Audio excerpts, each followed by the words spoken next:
matanda, pwede ba tumabi ka dyan sa dadaanan ko? Tignan mo, nasisira ang ganda ng kalsada dahil dyan sa kagaya mong basurero. Oh, grabe naman tong babaeng to, napakabastos naman eh.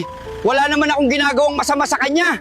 Hindi porket may kaya kayo sa buhay, ay gagawin nyo na ang mga gusto nyong gawin sa aming mahihirap.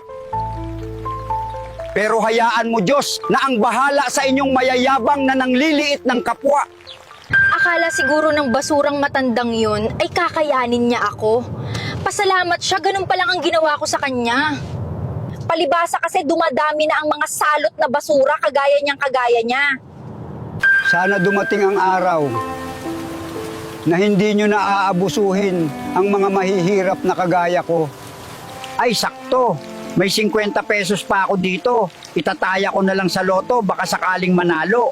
Tataya na muna ako ng loto, baka sakaling manalo ako.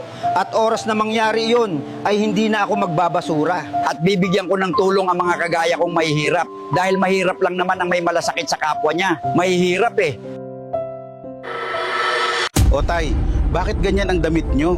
Bakit punong-puno ng putik? Anong nangyari sa inyo, tay? Nadulas ba kayo, ha? May nakasalubong kasi akong mayabang na babae at pinatalsik niya ang putik ng kalsada gamit ang sasakyan niya. Naku, tay, bastos naman pala ng babaeng yun. Walang respeto sa mga matatanda. Hayaan mo, tay, karma na ang bahala sa kanya. Good day po, ma'am. May bad news po ako sa inyo. Nagagalit na po ang mga investor natin dahil hindi na daw po sila kumikita sa negosyo nyo. Ha? Anong gagawin ko ha? Di ba? Trabaho mo yan. Bakit hindi mo sila kausapin at sabihin na maghintay sila? Palibasa kasi mahina utak mo eh. At huwag mong ipapakita sa kanila na ini-scam natin sila ha? Dahil kung hindi, aalisin kita dito sa trabahong to. Grabe naman po kayo, ma'am. Kung makapagsalita kayong mahina ang utak ko, At hayaan nyo, magre-resign na ako. dahil sawang-sawa na ako sa ugali nyo, ma'am. Sabagay sa una lang naman kayo mabait at isa pa kayo ang boss. Bakit hindi kayo ang makipag-usap sa mga ini-scam nyo? Ma'am, pwede ko po bang malaman kung anong lumahabas sa loto kahapon? Naku po, congratulations po. Nanalo po kayo sa loto ng 300 million peso.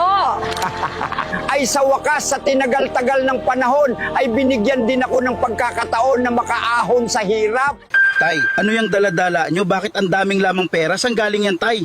Nanalo kasi ako sa loto, anak eh. Hindi ko akalain na siswertihin ako ng ganito. At hindi na tayo maghihirap, anak. Deserve mo lahat yan, tay. Tignan mo na kung sino pa talaga ang mabubuting tao ay sila pa ang pinagpapala ng lubusan. Hoy, Gina, akala mo ba hindi ko alam na ini-scam mo lang kami, ha? At gusto ko ngayon din na ibigay mo ang 100 million na utang mo sa akin. Ano? Kasi kung hindi, idedemanda kita at ipagkakalat ko na scammer ka. Kababaeng tao mo pa naman, hindi ka marunong lumaban ng patas. Naku Mark, pasensya ka na, pero ibabalik ko din ang pera mo, pero pag-iipunan ko muna. Nako, hindi pwede. Dapat ngayon din ay ibalik mo na. Kasi kung hindi, idedemanda kita. Or kung gusto mo sa akin na itong negosyo mo, pat ang mga ari-arian mo ay sa akin na din.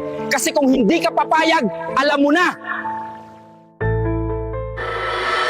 Naku, iha, tignan mo nga naman ang tadhana, oh. Anong nangyari sa'yo? Bakit nagtitinda ka na lang ng gulay dito sa kalsada? Bakit? Sino ka ba ha? Hindi naman kita kilala. At ano naman kung nagtitinda ako ng gulay? Ako yung matandang sinabuyan mo ng putik na sinasabihan mo ng basura, ano? Nakikilala mo na ba ako, ha?